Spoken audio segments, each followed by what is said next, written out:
Ouais, vous attendez peut-être un refast avec les lumières, etc. Non, non, non, je vais encore faire une critique. Voilà, le refast ça arrivera, il y a Zombieland, il y a Doctor Sleep. Il y a pas de souci, ça je sais que j'aurai pas grand chose à dire, parce que c'est des films qui m'intéressent pas trop. Mais là, on a Hors Norme qui est sorti. Et je m'attendais pas à faire une critique, à vouloir en parler en vidéo, je pensais juste faire un petit tweet comme ça sur Twitter. Et en fait, il s'avère que c'est un des films qui m'a le plus touché. J'en ai toujours un par an. Il y a une année où c'était 120 minutes, où j'ai chialé comme une merde à la fin, etc. Il y a toujours un film dans l'année qui va me faire chialer au cinéma, parce que ça va toucher à des cordes sensibles. Et là, hors norme, ça en touche pas mal.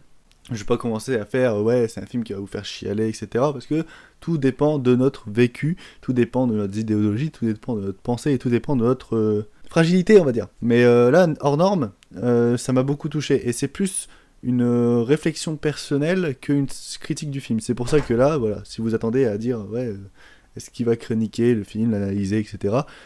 Pas trop. Non, pas trop. Si c'est ça qui vous intéresse, partez. Mais là, je vais plus parler de mon expérience personnelle avec ce genre de comportement et ce genre de thème. Parce que Hors Norme, c'est le nouveau film de Olivier Nakache et Eric Todé-Lado, si c'est comme ça qu'on le prononce. Et c'est les réalisateurs d'Intouchable, du Sens de la Fête, de Samba. Et là, ils reviennent avec Hors Norme. Intouchable, voilà, c'est quelque chose qui est devenu assez culte en France, non pas pour la qualité, etc., parce que c'est quand même un bon film, mais juste parce qu'il y a eu un gros buzz derrière. Samba, c'était un petit peu un flop, hein, que ce soit même en termes de film, j'ai pas trouvé ça fou. L'essence de la fête, c'était quelque chose qui a quand même fait son succès et qui a réussi quand même à marcher sans même être de l'énorme qualité non plus, c'était quand même correct, mais c'était pas non plus le film de l'année. Et là, Hors Norme, pour moi, c'est l'aboutissance de ce qu'ils savent faire, c'est-à-dire mélanger de l'humour dans du drama. Et là, le drama, il sort d'un thème qui, moi, me touche personnellement, c'est-à-dire l'autisme. Parce que j'ai déjà eu un contact avec un enfant autiste, parce que j'ai un de mes boulots, c'est animateur en centre aéré, et on a diverses communautés, on a divers gens, on a divers enfants, des enfants normaux, des enfants handicapés, des enfants... Voilà, avec des problèmes divers et variés, et plusieurs trucs à gérer. C'est un métier que j'adore faire, c'est un métier que moi personnellement je viens d'arrêter pour des raisons personnelles. Mais pendant que j'ai fait ce métier-là, cette profession, j'ai eu pendant 2 ans affaire à un enfant qui était autiste, qui n'était pas là tous les jours, mais qui était autiste. Pas un autiste aggravé comme on a dans le film, parce que c'est des cas vraiment particuliers dans ce film, mais c'était un autisme où l'enfant laissait présager quelques soucis mentaux, où dès qu'il se sentait frustré, en manque d'affection, ou qu'on lui disait non, tout simplement, avait une poussée psychologique qui le poussait à insulter, se battre, etc.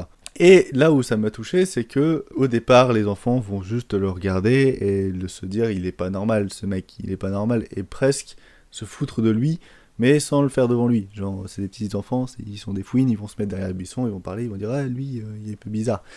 Mais à partir du moment où les enfants vont commencer à le connaître, vont savoir qu'est-ce qu'il a comme maladie handicap. Bref, et bah, ils vont commencer à plus s'amuser avec, ils vont commencer à rire, et ils vont commencer à passer outre ce problème-là, et le traiter comme un enfant normal. Et moi, c'est un des moments qui m'a le plus touché, c'est quand on a commencé à faire une activité cuisine, hein, parce que animateur, c'est qui dit activité cuisine, je n'aime pas ça, hein, moi j'aime bien faire des jeux débiles, y a pas de souci. Et en fait, il s'avérait que cet enfant avait, et on a découvert ça en même temps que ses parents, ses responsables légaux et tout ça, qu'il adorait la cuisine. Et c'était un moyen pour lui de se détendre. C'est-à-dire que dès qu'il faisait une crise et machin, bah, si on l'emmenait faire un gâteau, et bah, il allait se calmer instinctivement et reprendre ses esprits normalement, sans avoir besoin de le serrer fort contre nous, parce que c'était comme ça qu'on devait le calmer de base. Pourquoi je parle de ça? C'est juste que le film là traite d'enfants autistes, la majorité du temps, parce qu'il y en a qui sont quand même adultes, mais avec un autisme qui font que intellectuellement ils sont quand même très enfantins. Et c'est pour ça que ce film m'a touché, c'est parce que j'ai eu connaissance de ce handicap, et j'ai eu affaire à cet handicap dans ma vie, et où j'ai dû le gérer par moi-même, parce que j'étais un des responsables, de cet enfant. Et ce qui fait que ce film a été pour moi une bonne chose, et je remercie ce film d'exister, parce que l'autisme, c'est un handicap assez rare, parce qu'il y a un autisme qui se voit, par exemple pour cet enfant ou pour les gens dans ce film, mais un autisme qui se ne voit pas, parce qu'il y a des enfants qui sont autistes et qui vont être comme nous de base, mais avec une connaissance intellectuelle de reproduction beaucoup plus augmentée. Par exemple, on joue de la batterie, hein, il y a un batteur qui va faire quelque chose à la batterie, l'autiste en question va voir ce qui se fait et va savoir reproduire à la seconde près tout ce que la personne a fait. Et ça, c'est pas un autisme vraiment visible, c'est un handicap plutôt pauvre, on va dire. Et il y a différents stades. Et là, dans ce film, on tape du stade extrême. Et c'est très dur. C'est très très dur parce que on se rend compte que en France et dans beaucoup d'autres pays, je pense, c'est quelque chose qui est traité très à la légère. Et ça fait mal parce que on se dit qu'il y a des enfants qui n'ont pas l'enfance de tout le monde et qui, à cause de cet handicap, se retrouvent dans des chambres d'hôpitaux enchaînés, presque menottés à leur lit pour pas qu'ils bougent, pour pas qu'ils se claquent la tête avec un casque qu'ils portent toute la journée. Et c'est dur à se mettre sous la dent qu'il y a des enfants, voilà, qui sont dans cette situation-là constamment et dont les hôpitaux sont obligés de les garder 2 semaines et qui après sont obligés de les libérer parce qu'ils n'en veulent plus. Et qu'il y a des associations qui sont présentes pour les recueillir et qui les incluent dans la société et en même temps les faire profiter un peu de la vie, un peu de leur enfance et même qui les suit juste avant qu'ils soient adultes. Et c'est ce que j'ai trouvé beau dans ce film et je trouve que c'est important de montrer ça au grand public parce que c'est pas des réalisateurs méconnus, donc c'est-à-dire que rien que le mettre réalisateur d'Intouchable sur l'affiche, ça va faire des nombres d'entrées. Et je trouve ça important et je remercie ce film d'exister pour ça. Bref, c'était la parenthèse personnelle et toute une leçon sur l'autisme, même si je suis pas qualifié pour dire ça, c'est juste mes connaissances personnelles. Maintenant, on va parler un peu plus du film. Ne vous étonnez pas de le voir dans le top de fin d'année. Peut-être dans les mentions honorables, peut-être dans le top. Maintenant, ça dépend si je le revois, ça dépend s'il me reste dans la tête, etc. Mais j'ai envie d'encourager ce film parce que on a déjà un duo d'acteurs juste hallucinant, de simplicité et de vérité. Les acteurs comme Vincent Cassel et Reda Kateb sont juste impressionnants dans le réalisme de leur jeu, parce qu'on leur demande pas de surjouer, on leur demande pas d'être acteurs en fait, on leur demande juste de vivre avec ces autistes et de laisser les répliques arriver, etc. Ce qui rend un résultat très réaliste pendant tout le film, où on voit pas que le jeu est forcé. À un moment, on a un plan qui est dans la bande-annonce, où on va voir Vincent Cassel avec des larmes, et on sent que c'est vraiment des belles larmes de bonheur qui ressortent, et qu'il n'a pas vraiment forcé la larme à arriver. Et ce plan-là m'a totalement transcendé d'ailleurs. Parce qu'il arrive à un moment du film très musical, très, très beau, très poétique, qui franchement, moi, m'achève instinctivement.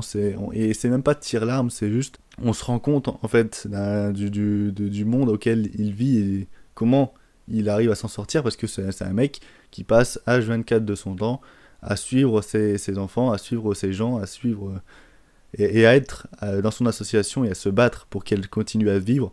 Et c'est beau de voir qu'il y a des gens comme ça, parce que je sais qu'il y a des gens comme ça sur Terre, c'est pas possible autrement, qui sont prêts à relâcher toute cette vie de famille, toute cette vie avec une femme, toutes ces relations amicales, pour vivre avec ses enfants et les aider au plus haut possible et donner leur maximum pour ce qu'ils font.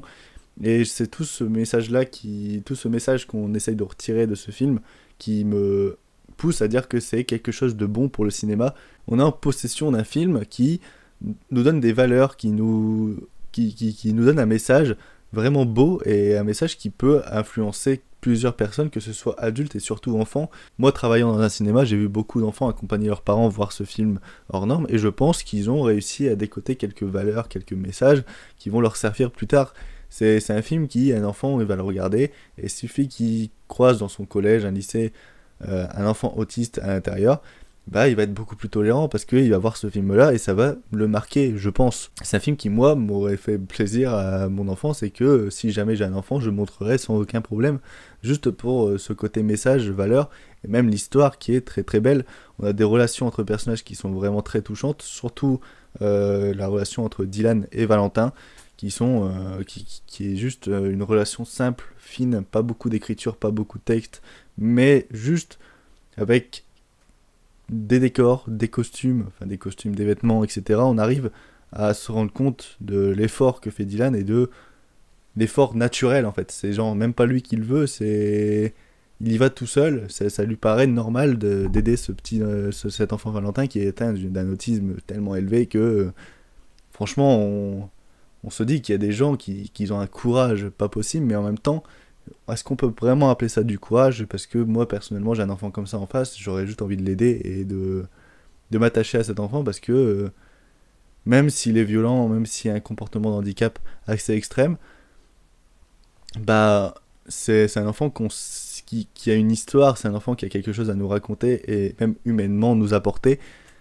Voilà, et on n'a pas une réalisation hyper intéressante derrière, c'est une réalisation quand même très lambda, même si c'est très rapproché, très caméra à épaule, et où la caméra se pose très peu pour cet effet documentaire vrai. La réalisation apporte quelque chose quand même au message, parce que tout ce sentiment de vérité est transpercé non pas que par les acteurs, mais également par le scénario et la réalisation qui nous transporte. C'est une réalisation très journalière, c'est très documentaire en fait. C'est un film que je vous recommande. Il sera encore, je pense, en salle pendant 2-3 semaines, sûr, dans des horaires peut-être confortables pour tout le monde. J'espère que vous allez le voir et que ce film va marcher parce qu'il est important, je trouve. Surtout pour ses messages, surtout pour son thème, surtout pour son histoire. Et après, c'est un bon moment passé au cinéma, un bon moment. C'est un bon moment de cinéma, un bon moment de valeur, et c'est un des films, je trouve, qui transmet les meilleurs messages cette année parce qu'on a quelque chose de très bon. À côté, j'ai beaucoup aimé Joker, mais les messages de Joker sont beaucoup plus superficiels. C'est beaucoup plus un truc communautaire où la classe populaire va plus se rassembler au thème du Joker qu'une classe élite, etc. Là, on a des messages qui rassemblent tout le monde, finalement. Sauf les ultra connards, mais ça, 99% de la population mondiale peuvent s'attacher à ce message, alors qu'un film comme Joker va plus s'attarder sur la classe populaire, la classe moyenne, tout ce que vous voulez. Donc voilà, c'est pour moi très important de voir Hors Normes, je vous le recommande totalement. Peut-être que vous n'allez pas totalement rentrer dans le film, parce qu'il y a des petits moments qui vont vous sortir un petit peu peut-être du film, comme l'a été un de mes potes à côté de moi, mais c'est important. C'est important d'aller voir ce film, ne serait-ce pour encourager ce genre de cinéma très dramatique, mais en même temps comédie, parce qu'il y a des scènes de comédie à l'intérieur où on peut rigoler, mais pas du handicap, mais plus des gens qui ne le comprennent pas. Voilà, il y a un humour très très bien dosé dans le film, comme ils savent très bien le faire dans leur film, il n'y a pas de souci. Mais en même temps un drame, et un film fort, dur, qui va peut-être ouvrir les yeux de certaines personnes dans cette France. Voilà. Cette France à la con, hein, cette France que je déteste, mais dont je pourrais encore en parler pendant très longtemps. Voilà, c'était ma critique, presque réflexion sur Hors Normes. J'espère qu'elle vous aura plu. On se retrouve de toute façon très prochainement pour de nouveaux Refast. À mon avis, ça sera sur le retour de Zombieland et un sur Dr. Sleep qui vont arriver courant fin de semaine. Le court-métrage est en train d'avancer, je suis en train de retoucher le scénario. Voilà, c'est faire quelque chose de mieux, hein, des nouvelles théories. On est en train de brainstormer avec l'équipe. Je suis en train de commencer le casting. Une vidéo sur un réalisateur devrait arriver d'ici dans le mois, je pense. Il n'y a pas de souci. Sur ce, portez-vous bien. Allez voir Hors Normes, allez voir des films en général. Soutenez le cinéma. Sur ce, c'était Louane. Ciao tout le monde. Peace. Et voilà, encore un bon film français cette année. On en a des très bons cette année. On en a des très bons.